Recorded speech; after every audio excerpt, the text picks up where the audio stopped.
നമസ്കാരം. മൺസൂൺ സമ്മേളനത്തിന് മുന്നോടിയായി പ്രധാനമന്ത്രി നരേന്ദ്രമോദി നടത്തിയ പ്രസംഗം രാജ്യത്തിന്റെ ഭാവിയിലേക്കുള്ള ദിശാസൂചിക കൂടിയായിരുന്നു. ഹൈദരാബാദ് ആസ്ഥാനമായി പ്രവർത്തിക്കുന്ന സ്കൈ റൂട്ട് എറോസ്പേസ് എന്ന സ്റ്റാർട്ടപ്പിന്റെ വമ്പിച്ച നേട്ടത്തെ അഭിനന്ദിച്ചുകൊണ്ട് പ്രധാനമന്ത്രി നടത്തിയ പരാമർശം ഭാരതീയ യുവത്വത്തിന്റെ യഥാർത്ഥ കരുത്തിനെയാണ് അടയാളപ്പെടുത്തുന്നത്. 28 വയസ്സ് ശരാശരി പ്രായമുള്ള ഒരു സംഘം യുവാക്കൾ ബഹിരാകാശത്ത് ഇന്ത്യയുടെ പതാക പാറിച്ചപ്പോൾ അവർ തെളിയിച്ചത് നമ്മുടെ മണ്ണിലെ പുതിയ തലമുറയുടെ കഴിവുകൾ അതിരില്ലാത്തതാണെന്നാണ്. എന്നാൽ ഈ യുവത്വത്തിന്റെ മുന്നേറ്റത്തെക്കുറിച്ച് സംസാരിക്കുമ്പോൾ പ്രധാനമന്ത്രിയുടെ വാക്കുകളിൽ ഗൗരവകരമായ ഒരു പരിഹാസം കൂടിയുണ്ടായിരുന്നു. ഞാൻ സംസാരിക്കുന്നത് 56 വയസ്സുള്ള ഒരു യുവാവിനെ കുറിച്ചല്ല എന്ന അദ്ദേഹത്തിന്റെ പരാമർശം പതിറ്റാണ്ടുകളായി ഇന്ത്യൻ രാഷ്ട്രീയത്തിൽ യാതൊരു മാറ്റവും കൊണ്ടുവരാതെ ഇപ്പോഴും യുവനേതാവെന്ന് സ്വയം വിശേഷിപ്പിക്കുന്ന രാഹുൽ ഗാന്ധിയുടെ കാപട്യത്തിന് നേരെ ഉയർത്തിയ കണ്ണാടി കൂടിയായിരുന്നു. യഥാർത്ഥത്തിൽ വികസനത്തിന്റെയും അറിവിന്റെയും പാതയിൽ സഞ്ചരിക്കുന്ന യുവാക്കളും വെറും വംശീയ രാഷ്ട്രീയത്തിന്റെ തണലിൽ ഒളിച്ചിരിക്കുന്നവരും തമ്മിലുള്ള അന്തരമാണ് ഇവിടെ വ്യക്തമാകുന്നത്.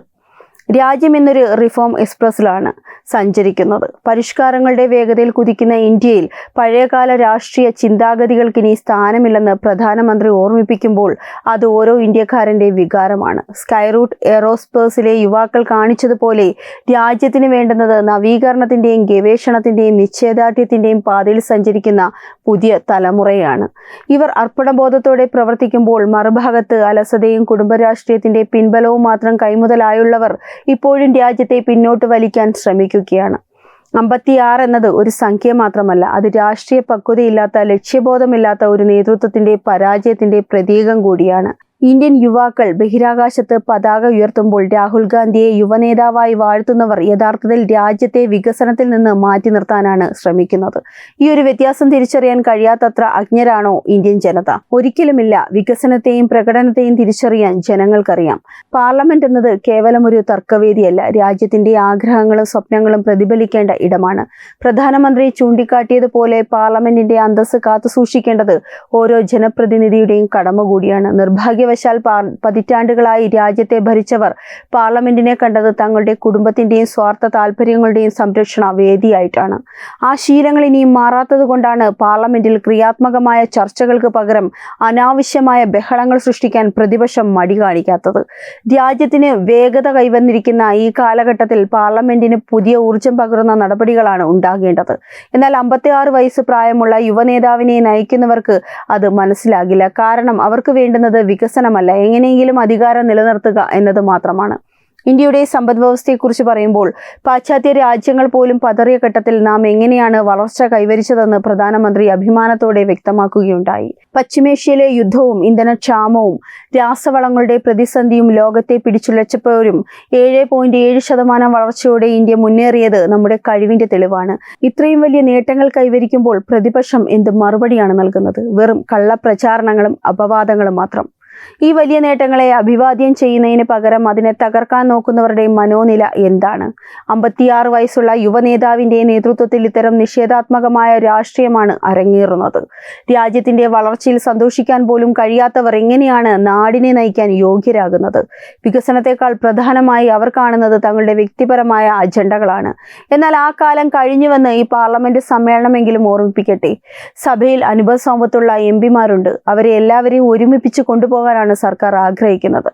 എന്നാൽ ആ അനുഭവ സമ്പത്തിനെ ബഹുമാനിക്കാൻ പ്രതിപക്ഷം തയ്യാറുണ്ടോ? ഇല്ല എന്നതാണ് ഉത്തരം. തങ്ങളുടെ സ്വന്തം നേതാവിനെ പോലെ അലസമായി പ്രവർത്തിക്കാൻ മറ്റുള്ളവരും തയ്യാറാകണമെന്നാണ് അവർ ആഗ്രഹിക്കുന്നത്. പ്രധാനമന്ത്രി അഭ്യർത്ഥിച്ചത് പാർലമെന്റിൽ ക്രിയാത്മകമായ ചർച്ചകൾ ഉണ്ടാകണമെന്നാണ്.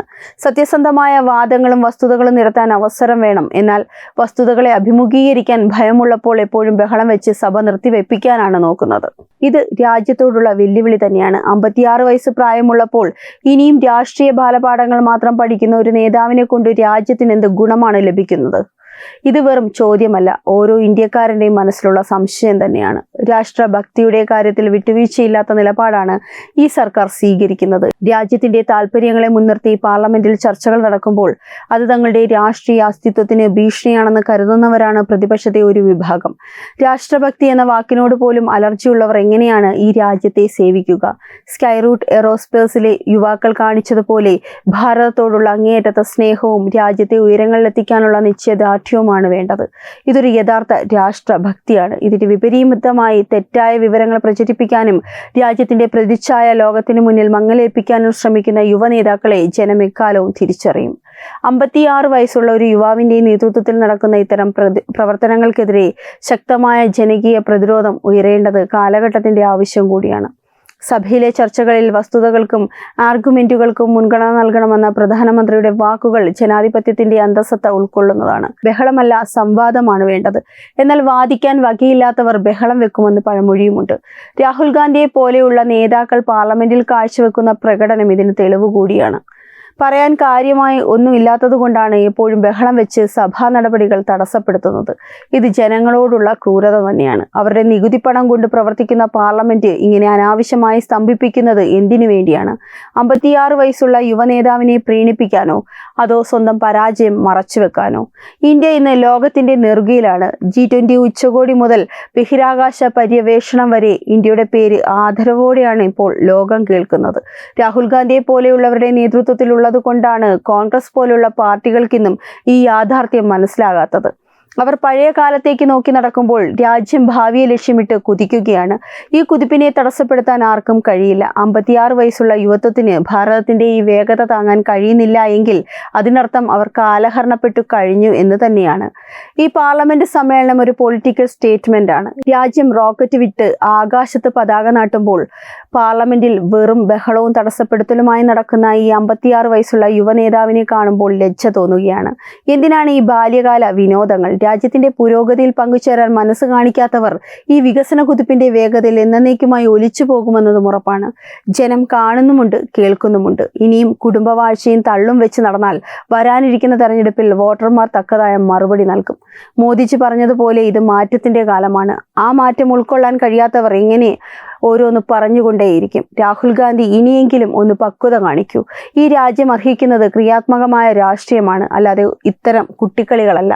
യഥാർത്ഥ യുവാക്കളെ നമ്മൾ പ്രോത്സാഹിപ്പിക്കണം. സ്കൈ റൂട്ട് പോലുള്ള സ്റ്റാർട്ടപ്പുകൾക്ക് പിന്തുണ നൽകുന്നത് വഴി നമ്മളൊരു പുതിയ ഇന്ത്യയാണ് വാർത്തെടുക്കുന്നത്. യുവാക്കളുടെ സ്വപ്നങ്ങൾക്ക് ചിറക് നൽകുന്ന പ്രധാനമന്ത്രിയുടെ നേതൃത്വത്തിൽ ഇന്ത്യ ലോകശക്തിയായി മാറിക്കൊണ്ടിരിക്കുകയാണ്. ഇതിനെതിരെ ആര് വാളോങ്ങിയാലും അത് വിലപ്പോകില്ല. കാരണം ജനങ്ങളുടെ പിന്തുണ ഈ വികസന പാതയ്ക്കൊപ്പമാണ്.